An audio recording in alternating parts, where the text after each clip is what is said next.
Welcome to The Explainer. Today, we're taking this massive book and turning it into our personal map. Our destination, one of the biggest, wildest fictional universes ever created, the world of DC Comics.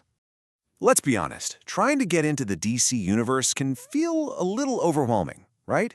I mean, it's huge. It's got decades of history. It's totally understandable if you feel a little intimidated about where to even start. Okay, so you've got this guy on the left, Superman. You know him, the OG, the blueprint for pretty much every superhero ever. But then you have the guy on the right. Who is that? Well, that's Ambush Bug, a kind of wacky hero in a green suit who can get this, teleport anywhere. So you see the problem, the sheer scale of it all, from the absolute icons to the, let's say, deep cuts. It's a lot to take in. It really presents a challenge for anyone just trying to get their bearings. All right, so let's jump right in. To navigate a world this big, what do we need?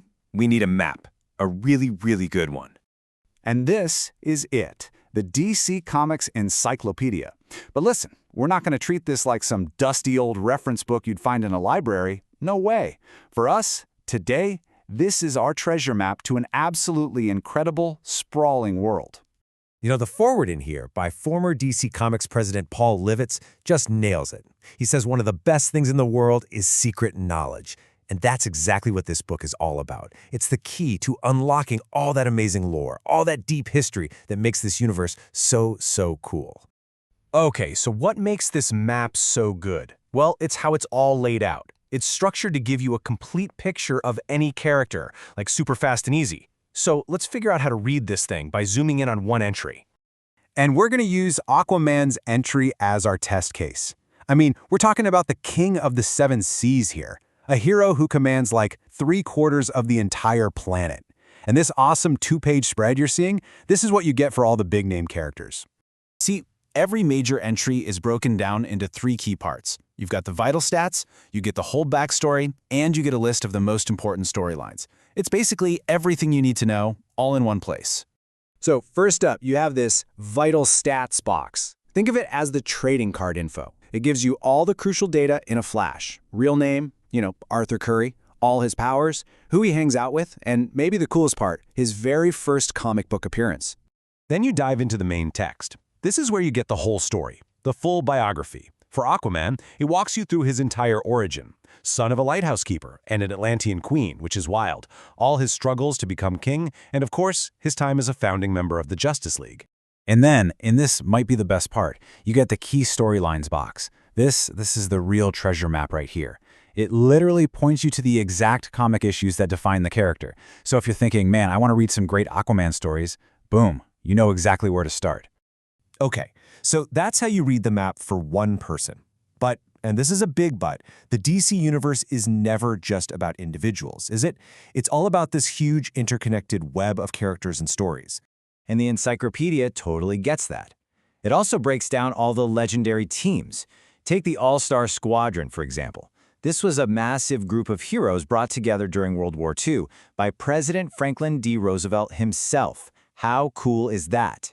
But wait, it gets even bigger, because the book also maps out one of DC's absolute coolest, mind-bending concepts, the multiverse. We're talking 52 parallel universes, 52 alternate Earths, each with its own crazy history and its own unique take on all the heroes we know and love.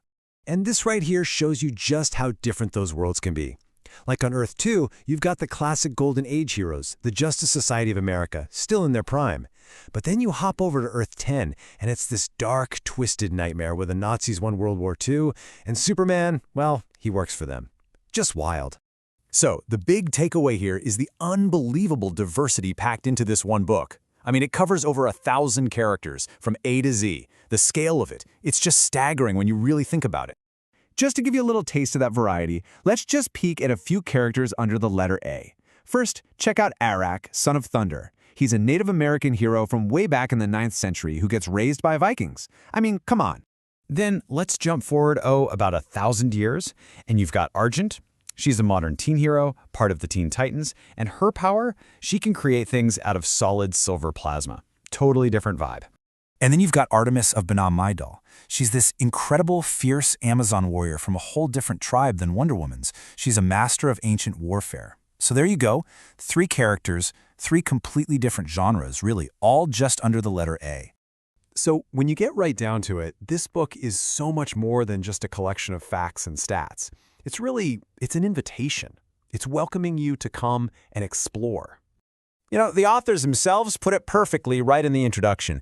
They call it a celebration of more than 60 years of fun, excitement, and comic book history, and that's exactly what it feels like. What it does is it takes that initial feeling, that feeling of being overwhelmed, and it just flips it completely.